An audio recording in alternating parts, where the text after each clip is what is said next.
Well, folks, I think we'll get this party started. My name is Jim Ludes. I'm the executive director of the Pell Center at Salve Regina University, and also the university's vice president for strategic initiatives. And this is, I have to say, one of my favorite nights of the year.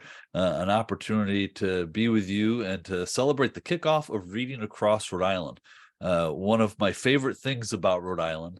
And a real testament to the work and labor and love of people like Kate Lentz and all of the people at the Rhode Island Center for the Book and their partners who make this celebration of reading and storytelling happen each year. We're thrilled to be a partner with them. I think this is our fifth, maybe even sixth year working with them on this, and it's a privilege. So it's a thrill to be with all of you tonight. We've got a wonderful lineup of speakers to offer a little bit of welcome from the Rhode Island Center for the Book. It's my pleasure to call on Amy VanderWeele, the chair of Reading Across Rhode Island. Amy. Thanks, Jim. Hi, everyone. Thanks for being here tonight. Welcome to the Rhode Island Center for the Books kickoff of the 21st annual Reading Across Rhode Island program. Yay! My name is Amy VanderWeele. I'm the chair of Reading Across Rhode Island. Reading Across Rhode Island programming kicks off today and will continue in libraries, schools, bookstores, businesses, senior centers, culminating with a keynote by author Sarah Novich on April 27th. You'll have more details for that in the resource guide that I'll drop in the chat in just a few minutes, I promise. A big thank you to our partners at the Pell Center for hosting and facilitating tonight's kickoff, and for many other supports, large and small, throughout the course of this program. It is really a collaborative effort to make this program happen year after year. If your class, library, or reading group receives a set of True Biz, it's because of the generous support of Reading Across Rhode Island sponsors. So a big thank you to Barrington Books, Barton Gilman LLP, Blue Cross and Blue Shield of Rhode Island, Charter Books, Curiosity & Co. Store, Fidelity Investments, Nugent Capital, Pepito Opportunity Connection, the Rhode Island Council for the Humanities, Rhode Island Office of Library and Information Services, Rhode Island Library Association, Rhode Island PBS, School Librarians of Rhode Island. The scale and impact of this year's Reading Across Rhode Island program isn't possible without the Reading Across Rhode Island committee and countless volunteers who help this program reach into libraries, classrooms, and living rooms all across our state. Our Reading Across Rhode Island committee has put together a resource guide for you all, including recommendations for read-alikes, film and podcast episodes, lists of partners and programs happening throughout the state to extend your engagement. I especially want to shout out our tireless education chair committee chair, Maureen Nagle, who you'll hear from in just a few minutes, who has worked to create a curriculum guide for those of you looking to incorporate True Biz into your classroom this year, and our programming committee chair, Emily Goodman, for keeping organized all of the activities that we have coming up. A special thanks to our Center for the Book members whose contributions support all of our programming. If you'd like to become a member, donate the cost of a book, a reading group set, or a classroom set for schools and libraries, contact Kate Lentz at the Center for the Book. I'll drop her email in the chat here in just a few minutes as well. Our title this year, True Biz by Sarah Novich, celebrates the deaf community and rages for the underrepresentation of a culture and a language. Novich takes us on a ride through both historical oppression and community building, through communication deprivation and the flourishing of a language. We learn about the ways that activists and allies can support a more just world for our deaf neighbors and the critical importance of doing so. I think I speak for the other folks on the Reading Across Rhode Island committees when I express how thrilled I am to see the different ways you will share True Biz with your communities, to see the pieces of this story that your city or neighborhood or school connect to and are inspired by. We're so excited to see how this story resonates with the state of Rhode Island. Here's Jim again. Thank you so much, Amy. I am doing a little navigating here while we're going here, so you're going to have to forgive me, but it's my pleasure now to bring to the microphone and to the stage here Sarah Novich, who's the author of True Biz, the book that will be the reading selection for Reading Across Rhode Island. She's an award-winning author. She's got an MFA from Columbia. You don't want to hear from me. You want to talk to her. So let's bring Sarah Novich to the stage. Sarah, welcome. Hi, thank you so much. Thank you for having me here, and thank you for everyone for making the program possible, all the work that you've done. And thank you to all of the audience as well. I hope that you'll enjoy reading the book. It has very diverse things that you can discuss. I always like to say that this book is about coming of age, but at the same time, coming of middle age. So it kind of examines the similarities between those two experiences and the language, how it functions in both worlds. So sometimes it's hard to express it. But anyway, I think because of that, I hope that this book has something for everyone that they can connect to and find a place in the book where they can recognize themselves. And really, that's really the start of the reason behind why I wrote the book. Because I grew up myself and I really, read so many books growing up, but I really never was able to see myself in a book fully represented. And so sometimes I could see some deaf characters, and maybe they were similar because they were deaf, or I'd see deaf characters on TV or in a movie. But, even with those characters, you feel very isolated. We're supposed to like pity those people. And I want to see deaf people having fun in a book. I want to see, a representative deaf joy. And I also want to show deaf people making mistakes and then solving them. We're all human. So that was really one of the reasons why I started writing the book. I wanted the opportunity for deaf people to really feel and recognize themselves inside the pages of the book. But at the same time, I think there's really, there's nothing more than a story than just trying to fit in sometimes. And that's, mostly universal story. Everybody can relate to, right?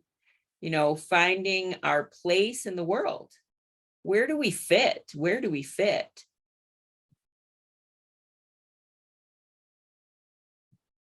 And I think that deaf and hearing, both can identify with that search process for finding themselves. I will give you one more thing. I'll just drop here because I think a lot of people reading this book in groups, I think that'll happen, or maybe in school. And so I'll just tell you one thing that I hope you discuss more. And that is one of the biggest challenges for me when writing the book probably was, I'm pretty sure it was the biggest challenge, was trying to take ASL, which is a 3D language, and somehow putting that on a page in 2D in words. But I didn't want it to become flat in that process. And I know that many people who aren't familiar with ASL, if they see just, just transliteration, flat, they would think, oh, well, that looks like just broken English. But it's not, it's really for the deaf people who use ASL to be more clear. And so it's better than English, it's a better way. So I've done many, many experiments when I was writing the book, and many of them went really badly. They weren't successful at all. But where I came to was that you set up a system and basic things function in visual dialogue.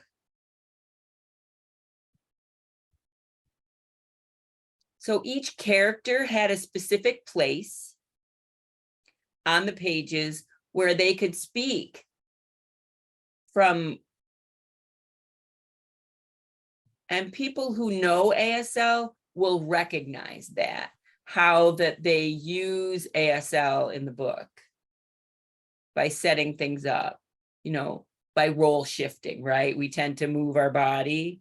And so we do that in ASL. And now when the hearing people read, they will learn to use that as well. So I really want people to think about the way that language operates, the way that they can hold in our values inside a language. You know, it's our identity and the way that every language has its own strengths and its own priorities built into the language. So I just think that's interesting. And I hope that maybe that will guide you to some discussions. And I think that's all from me. Thank you again so much. I really enjoyed the ability to come, and I'm excited to see everyone hopefully later in person.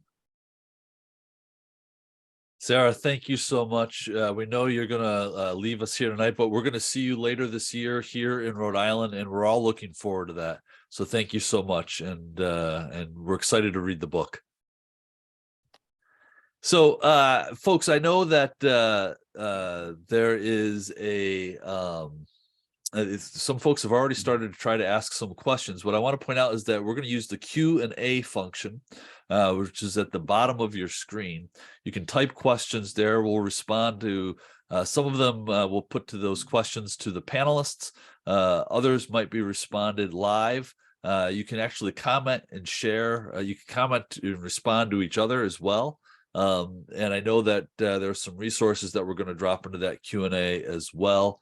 That will be hopefully useful to you as you go through reading across Rhode Island. So we've got a great panel here. I want to very briefly introduce, and instead of trying to toggle each of these persons on, I'm just going to give you their names and titles, and then we'll get to all of them in just a moment. But we've got a great lineup for the panel tonight. Maureen Nagle is the Education Chair of Reading Across Rhode Island.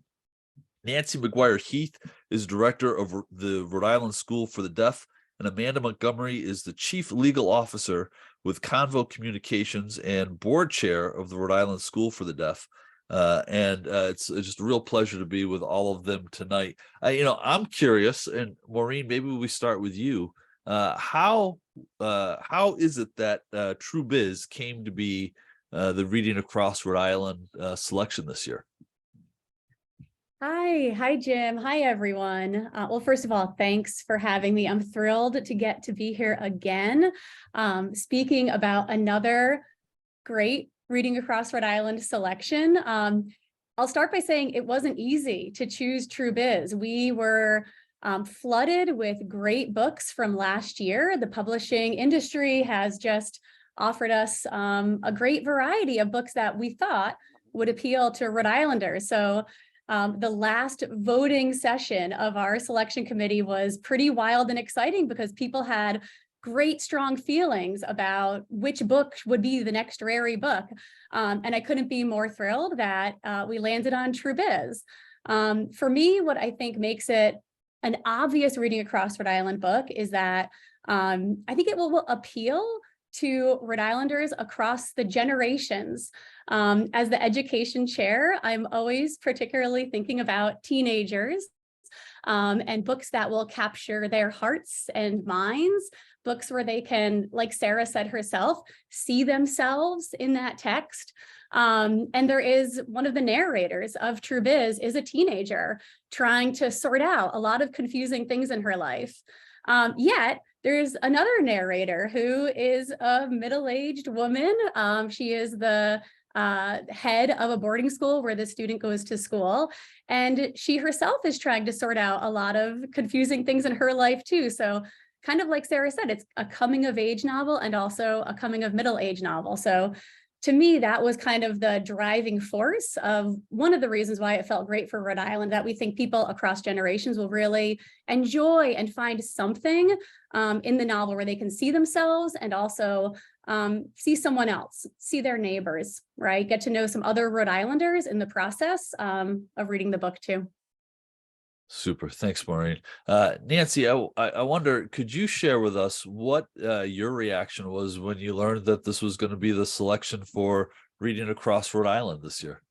That was a dream come true. I had read the book when it first came out, and I thought, oh my Lord, how in the world can we get this into the hands of people?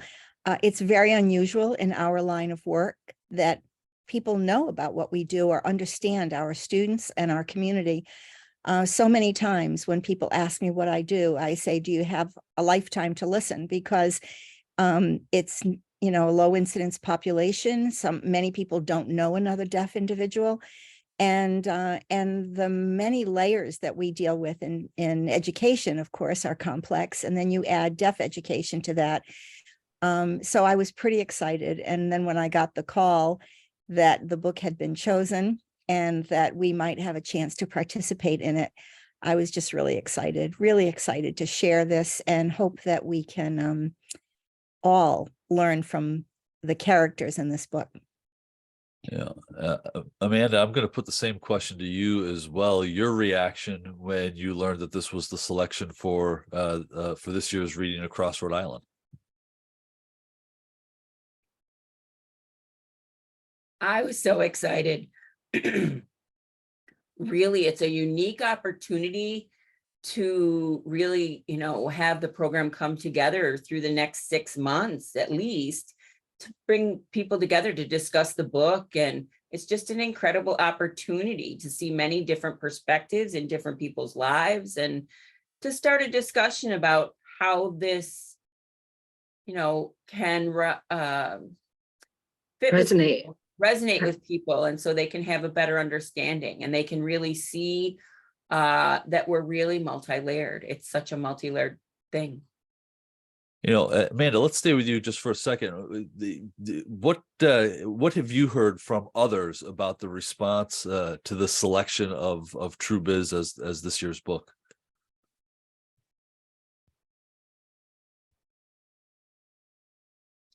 Just excitement, a lot of excitement. And I think it's a lot about our state as well. I think it's a lot about the Reading Across Rhode Island program, really drawing attention to this unique opportunity to talk about the community, the historical part. We don't want to ignore that either. There's a lot of, you know, attention in film or print perhaps about what's going on, but this thing, we don't talk about the deaf community or deaf history. So it's really wonderful that, you know, we can do this and spotlight this book and get this opportunity to talk about the school and especially about our state. So people are really impressed and they're really proud of it. That's awesome. So folks, I want to point out one other thing about the Q&A function here in Zoom. If you click on that Q&A button, you're going to get a little menu that pops up and you'll see questions that have not been answered. And you'll also see a tab across the top where there are answered questions. So you want to make sure that if you're looking for some of the resources that have already been put in, some links that are in there, that's going to be under the answered tab in the Q&A. And so I just want you to know that those things are out there and you've got an opportunity to take a look at them. Nancy, you know, the story itself is, Kate Lentz laughs at me all the time because my nightmare every time that she's asked me to do this kickoff session is that I am a stickler for not giving away anything from the book. So I don't want to have any spoilers. I don't want to ruin anything. I want people to be able to enjoy the book and read it for the first time like it's fresh. But I'm curious, the story is told from several different narrators' perspectives. Is there one that is your favorite? And if so, why? I started out, as the book went on, being very intrigued by the more deaf characters.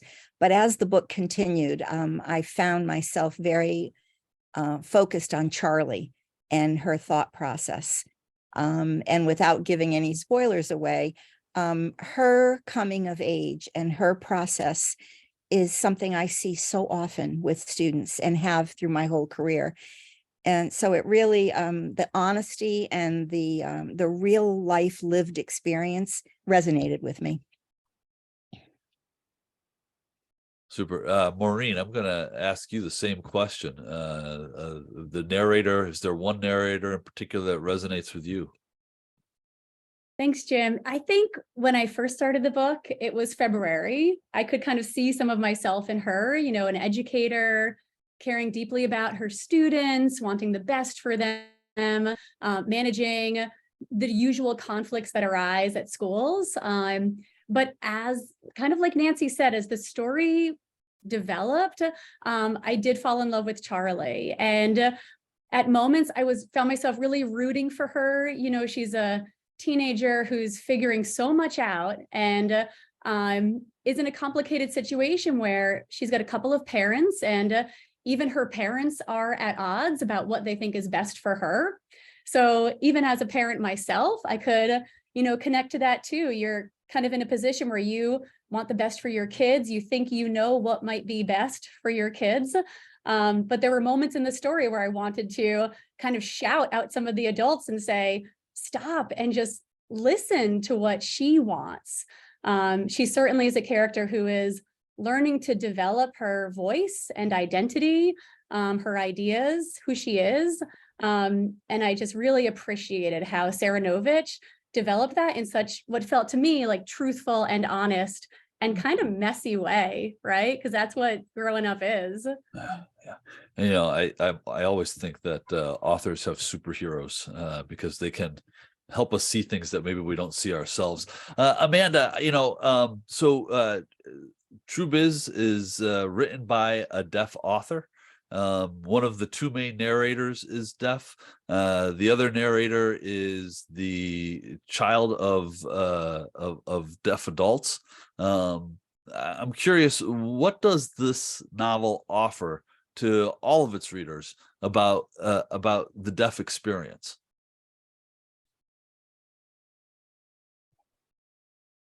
It really added something to our bookshelves because right now, before this book, the bookshelves for the most part were fictional stories.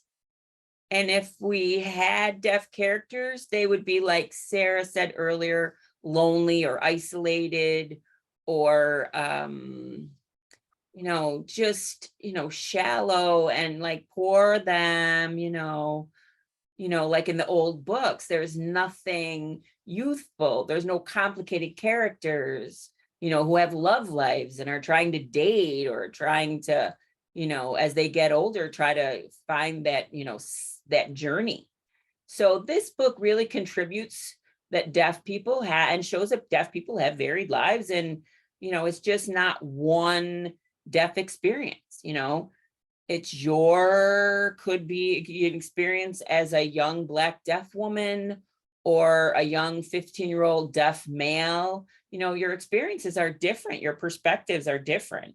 And I think this book really does a great job of taking back the layers of that experience. Amanda, was there a specific part of the book that, again, without any spoilers, was there a particular part of the book that really resonated for you?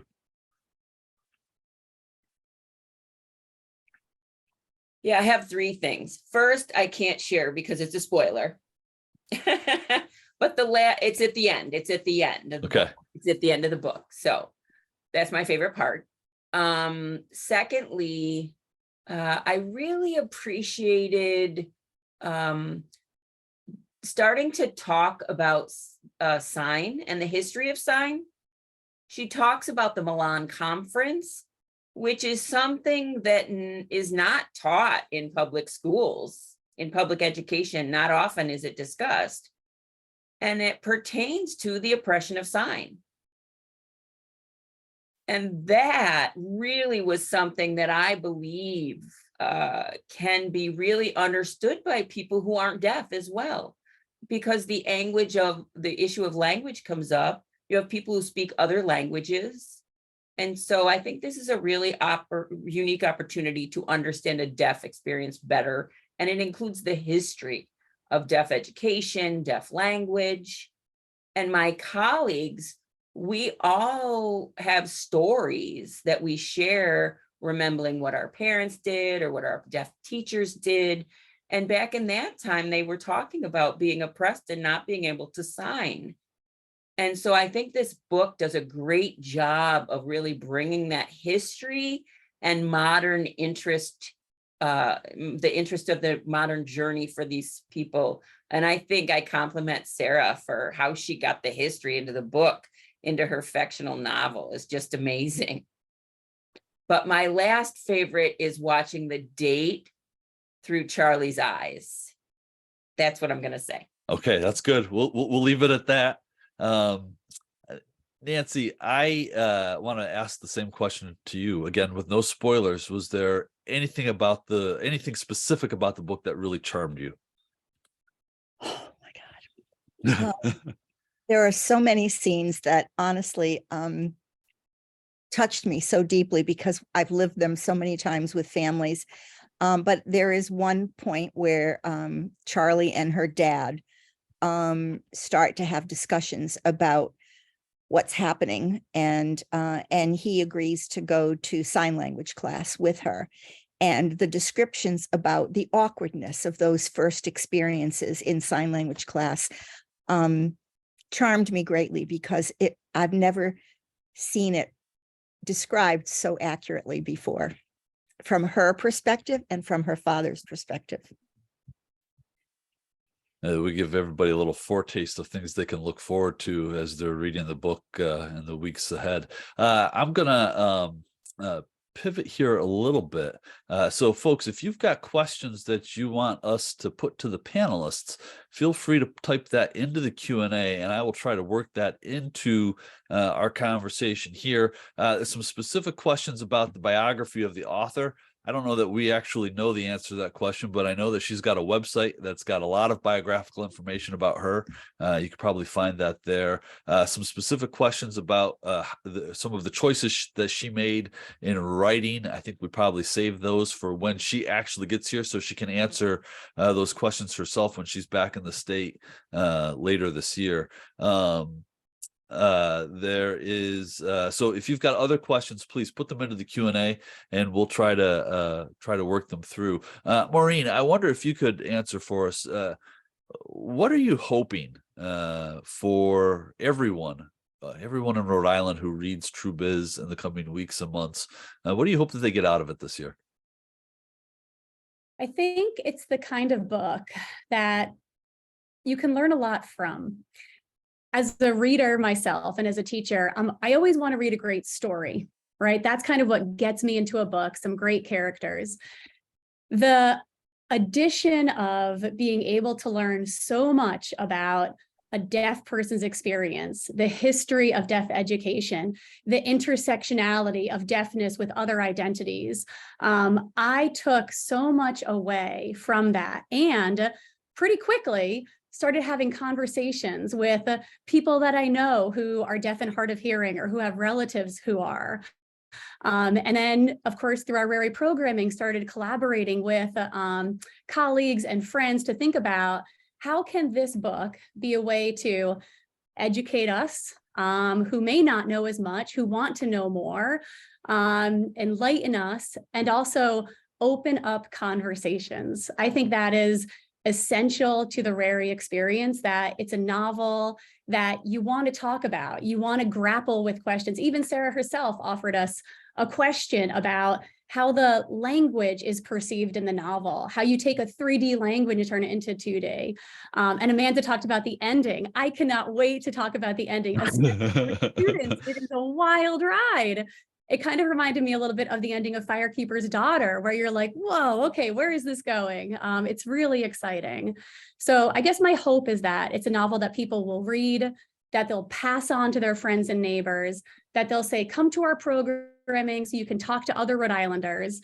You'll get to meet some deaf and hard of hearing individuals, learn about their experiences. And I think through that, ultimately grow our community of who we are as Rhode Islanders. And I think books have the power to do that for us. That's a great point. Amanda, let's ask you the same question. What are you hoping Rhode Islanders get from reading True Biz?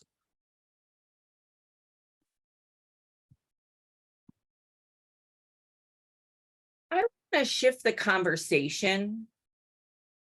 You know, it's similar to Maureen's point about if you have a family member who's deaf or a friend who's deaf, I'm hoping this will shift the conversation to open minds, to have more conversations, to listen more, to learn more about their experiences.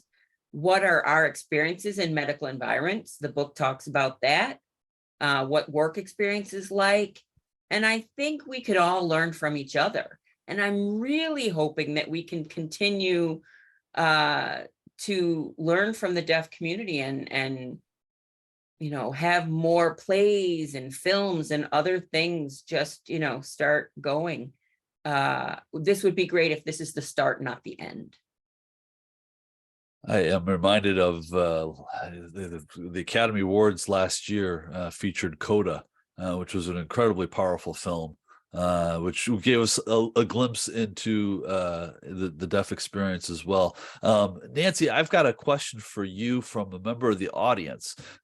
Abby asks, for people who have worked in a deaf school, how accurate is the book in describing the culture of the students and teachers? I think it's quite accurate. I have worked both in residential programs and now here in Rhode Island in a day program. And I can tell you that there was nothing in the book that I felt didn't ring true when she was describing deaf characters. Of course, like with any population, the deaf community is as varied as any community. And there are many lenses even within the deaf community. But my feeling as I read the book, and the reason why I can endorse it so strongly, was that it rang true. That's excellent. That's excellent. So folks, if you've got questions, feel free to, again, enter them into the Q&A. Maureen, I want to come back to you here. Oh, let me get this. I was doing so well. So Maureen, I want to come back to you and maybe give you an opportunity to talk a little bit about what's next. What can people expect if they're engaging in reading across Rhode Island? What programs and events are upcoming? We all know that Sarah's coming back, but what else is happening? And some people have asked specifically, when is Sarah coming back? And will those events be open to the public? I know all of that information. Share it. We have so much great programming lined up for you. And I'm excited to see in the chat, someone asked, could we have a Zoom book club? So that's great, because I love how programming inspires more programming, right? Once people are hooked, it's like, what else can we do? So more to come on that. But we have already been in the works for several months to design several different events on Zoom and in person to engage Rhode Islanders, to learn about the book, to meet some deaf and hard of hearing neighbors of ours. Some are geared toward readers, some are geared towards book clubs, educators too. So I'm happy to kind of run through the list of programming. And I know a friend of mine will also drop in the chat a link to our resource guide. And I highly recommend opening that up. And you can even open it as I'm sharing. That might give you a good visual for what I'm going to run through, because the programming guide and resource directory offers kind of a snapshot of all of our programming in one document that will live on our website. So you'll get to see a welcome letter that kind of introduces you to the Reading Across Rhode Island program and to the book. And then a couple of pages down, there is a programming guide that lists each event, the Rary kickoff, which we are at now. And then on February 8th, we have our webinar for librarians from 2 to 3. That's virtual, and you can register. The link is in the programming guide. On February 28th, from 6:30 to 8, we have our Evening for Educators. This is our National Media Award-winning series that we started about 4 years ago. And it's designed for educators and librarians who will be reading the book with students. However, in designing our program this year, I actually think all readers would really appreciate the content that we've been developing for this, especially, and with huge thanks to Nancy Maguire Heath, we have curated a panel discussion with several deaf professionals in Rhode Island, which I think will be captivating to learn about their own educational experience and their lives as professionals in Rhode Island today.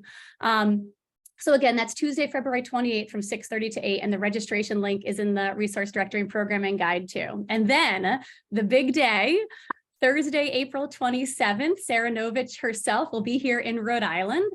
And we have 2 events happening that day. The first is a virtual event at 1 o'clock where Sarah will be Zooming into high schools and libraries across the state. It is open to everyone, and we will have information about that on our website. So just keep an eye on ribook.org or sign up for our social media and you'll get posts about that.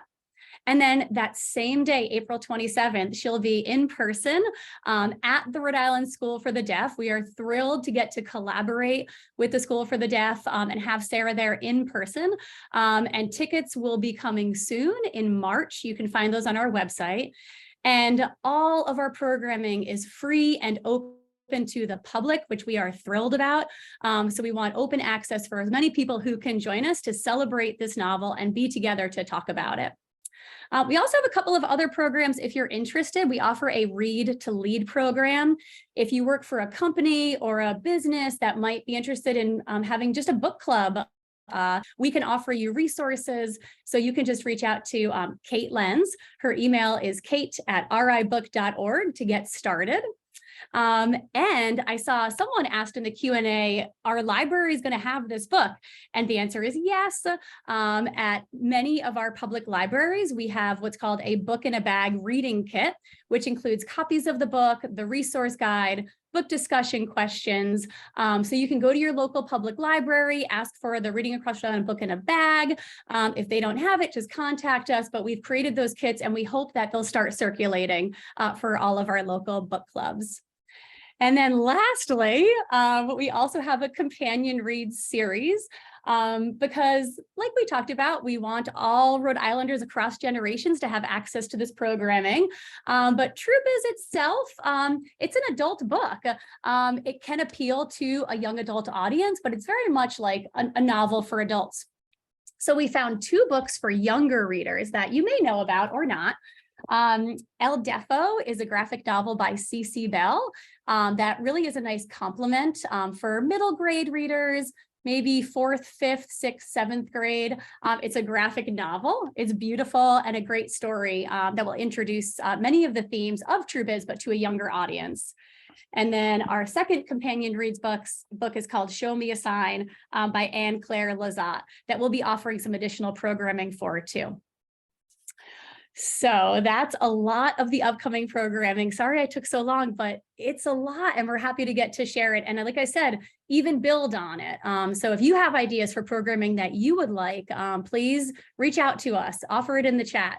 We want to offer Rhode Islanders what feels needed and necessary. So reach out. We're eager to partner with you.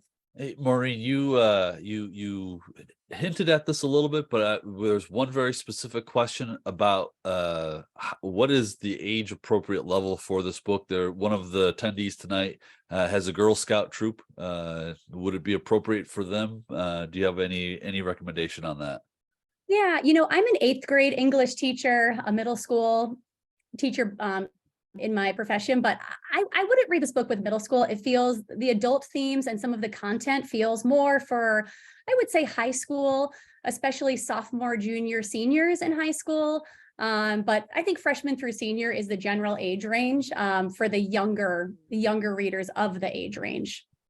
Super, super. Nancy, we've got a question here about whether or not there are any deaf students in public schools in Rhode Island. Oh, you might be muted. Yeah, I was. Okay. Yes, absolutely. There are deaf and hard of hearing students in Rhode Island in home districts. And we provide support to many of those students in their home districts, as well as being responsible for the education for students at this school on site. That's part of our mission, is that we are trying to build capacity for all educators to support deaf and hard of hearing students wherever they learn in the state. That's super. I do. Can I just add? Yeah, please. The high school panel that Sarah will facilitate on the 27th. We've also invited the schools for the deaf in the area, not just our school. So there will be high school students from several schools for the deaf that are within 50 minutes of us. And so it will just broaden the deaf audience as well as the high school students who are hearing in Rhode Island. I think that's just a really nice thing to add. Super. Thanks, Nancy. Amanda, both Sarah and a couple of us tonight have talked about the uniqueness of sign language as a 3D language. One of the attendees is asking whether or not, after reading this book, we might be able to sign at least a very little bit after we're done reading it. Well, maybe if you copy some of those signs, maybe I would strongly suggest that you maybe use YouTube or some other online resource so that you can understand how the movement of the sign goes. Sarah did a great job trying to illustrate those signs and trying to match that up the best that she could. But I think maybe we could add some YouTube resources to your experience. You'd probably get better bang for your buck there. And for somebody who is interested in learning American Sign Language, what are the resources that are out there for someone who's interested in learning? Well, maybe we have some amazing resources we'd like to share. So Nancy, would you like to share some resources?